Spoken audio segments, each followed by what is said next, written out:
Welcome back to Arizona Barrio Stories and Latino USA TV. This is Dr. Jose Leyba, and today on our program La Plática, we have an amazing guest. But as you well know, what we try to do here in Arizona Barrio Stories is to capture our history and document that history, that culture, that language through the eyes of our guests. And today we have a very honored guest, an icon in the community, somebody I looked up as a young student at ASU, a MEChA, in MEChA, looking up, because every time he spoke, we all listened. So he recently graduated. You may have seen the article. Gutierrez graduates, kicked out of ASU in 1968. The 78-year-old Latino leader finally received his diploma. Well, congratulations on receiving that diploma, and welcome, Alfredo. Thank you very much. Why don't you tell us a little bit about your history and background, your family, and then we'll talk about activism and then your book. Well, I don't think it's a particularly unique story. We're a family. My mother came across in 1945. My father was born here, but he was deported, as was the case then. If you look brown, he got deported. And came to work in the mines up in Miami, Arizona, mining area. And he was, and that's where the family came up.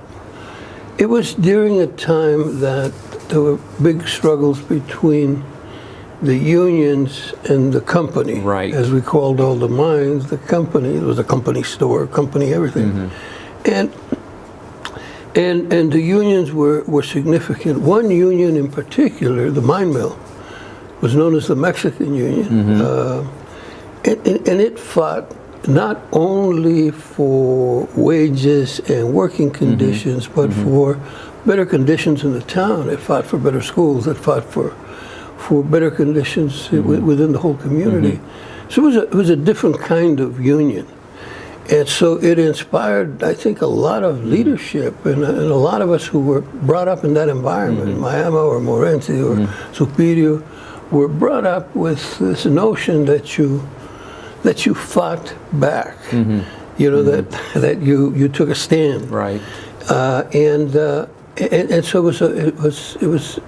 I think that's why it was an easy transition for many of us to later in life become activists, become part of the civil rights movement, part of the Chicano movement. That transition was natural for us. Now let's talk a little bit about your experiences. You obviously were a veteran and probably served your country, and then you come back after Vietnam, and you're at Arizona State University, and you saw injustice and racial discrimination and all of the above that we all faced. And I can remember as a student, again, I was very inspired every time you talked. I mean, when you ran for the legislature and you rented that house on 7th Street, and the call went out to all these mechistas, we all came. That's true. So talk about a little bit about your experiences at ASU fighting that discrimination and what led to you being kicked out. Well, there was very few of us. I mean, that's important to stress. I think there was about, well, at the time we used to say there was about 160 Latinos, Mexico-Americanos, Chicanos, at the school, and so we all kind of knew each other, but we became quickly aware of the laundry service, primarily for fraternities and sororities, sheets, pillowcases, etc. That laundry service, we became aware of it, and we became quickly aware of the working conditions. For the working conditions were horrible. I mean, this was, the heat was incredible. I mean, I get angry thinking about it today. When I walked through it, they threw me out of there too. The working conditions were horrible, and the pay was even then below the minimum wage. And the minimum wage then was, you couldn't survive on it. So we petitioned, that is, we formed an organization, MASO, and we petitioned the administration to basically to discuss this, to negotiate this. And they didn't want, a bunch of Mexicans. And the consequence was that we then began to organize. We literally went to fraternities and sororities to say to them what was going on, to invite them to go see the conditions. And in a pretty short time, we built this coalition, quite unexpected. And so we went back to the administration. They answered in the same fashion. And so that's when the protest began. We took over the administration building, and we took over the president's office. And we did that for a number of days. And the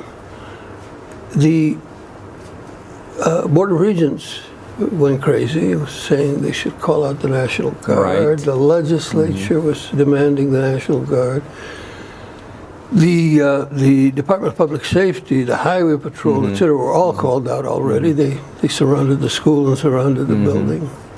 And finally, we reached an agreement with the university. We finally got an agreement. And so there was a celebratory moment. But I was the public face. Right. I was the public face. And your name was everywhere. Yes, and the university wanted me out. There was a lot of people in the university. The administration wanted me out. And they succeeded. I mean, in time, they succeeded. And they forced me out, essentially. I was not expelled. They forced me out because were I to be expelled, I could not come back without petitioning, etc.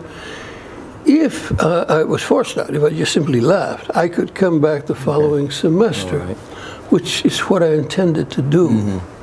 And I finally did, almost 60 years later. But you did, okay, you but did I come did. back. Okay, so, well, that's really interesting. Now, I followed you at the legislature when you were, during the time you and Burton Barr reached out where Republicans and Democrats worked very closely together back in the day, and Arizona was a very conservative state and still is in some respects. So what lessons can you talk to our audience about the political process and how they need to be engaged? Well, in terms of the context of the time, because yes, I worked very closely with Burton Barr, the leader of the Republicans, the leader of the House. I was the leader of the Senate. We worked very closely together. We made major changes to this state. Some of these things are sort of part of the landscape now. People don't think about them. Arizona State University was not a Research One institution then. We made that happen. The access, the medical program for those of lesser income did not exist. We made that happen. The freeway system, we made that happen. Yes. And so I can go on, but it was a different time where people could speak to each other, where I was very aware constantly that I was a Mexican, and that there were folks on the other side who, as a consequence, constantly underestimated me. By that I mean they thought I was dumb. Literally, they underestimated what one could do. And so I used it to my advantage. But times have changed. I think the disparagement against Latinos, Mexicanos, Chicanos, Hondurenses, Salvadoreños, that now has arrived at a wholly different level. That is just hateful. I mean, I think I haven't felt that kind of hate since the 50s. That when you're with people and they don't want you there. Exactly. And they constantly talk about this great replacement theory. This is the theory where somehow we must have met in a room in Mexico City or I don't know where, in San Salvador, and we came up with a plan to replace white people. The fact of the matter is immigration, migration, economics made it real. But when they talk about the great replacement theory, it's almost as if though they're not awake. If you just go outside, we're here. Exactly. We're probably nationally, Latinos constitute at this point 30% of the population or more. And what's more, we're having children. Many of them, Many of them. And so they can talk about this great replacement theory. The fact of the matter is this great replacement reality is taking place. And it's not replacement. mean, I know a few people, actually, I know no one that comes here and says, wow, I think what I want to do is recreate the corruption of Mexico here, or recreate the dictatorship of Salvador here. Right. We come here and love this place. Yes. This place doesn't love us, but we love it, and we're going to stay and make it a greater place. And that's a great point, that we are going to stay, make it a great place. And we're always seeing that. We have more DACA students graduating from high school than ever before. We have more Latino graduates now than ever before. And so now we have one more Mexicano, Americano, that just graduated from Arizona State University. And as we begin to close our program, what do you want to say about that and the novel that you're working on in a few short minutes? About my doing it, I guess, a phrase I've heard a number of times since that article and the publicity, is that it's never too late. And that is true. And what I really want to say, especially to the Mexicana, to the Chicana, I know what happened in the 60s and the 70s. I know how many people went to college and wanted to make it through. But you know what? Reality got in the way, and money got in the way. You know, when I went to school, there were no Pell Grants. Right. There was no money. There was no money. You worked 3 jobs to get through school. And so there's so many people of my age, your age, they're 50 years old, who have 1 year or 2 of college, but they couldn't finish it. So the message is, if you want to strengthen our community, the way you do it is by education and by example. And the example you'd give your children, the example you give your grandchildren, is to come back, damn it, and do it. Because you know, intellectually you can do it. You did it for 2 years, or you did it for 3 years. So that's one message. The message of my book is to recapture a time that no longer exists. Recapture a time where young people will understand that it was once the way it was.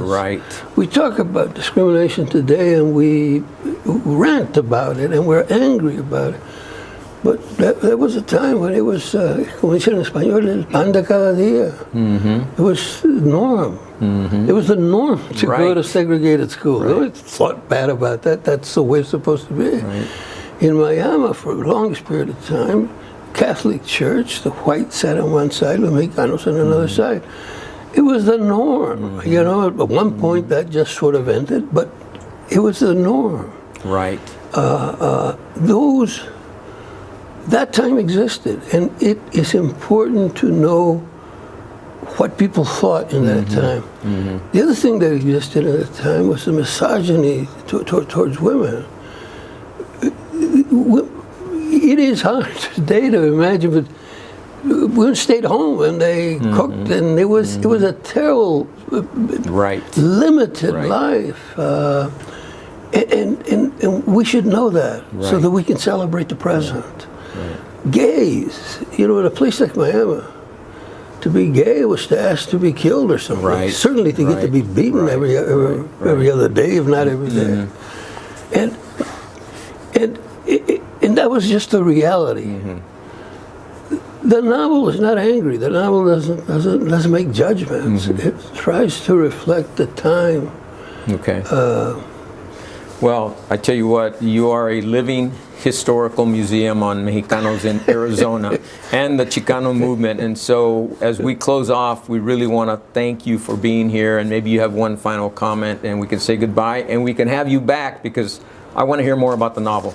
I would have it to come back. My comment is this. What you're doing, what those of you who created this, it's extraordinary. This is not only unique, it's absolutely necessary. It should be happening in every major community. It should be it should be capturing what's happening at the border. This is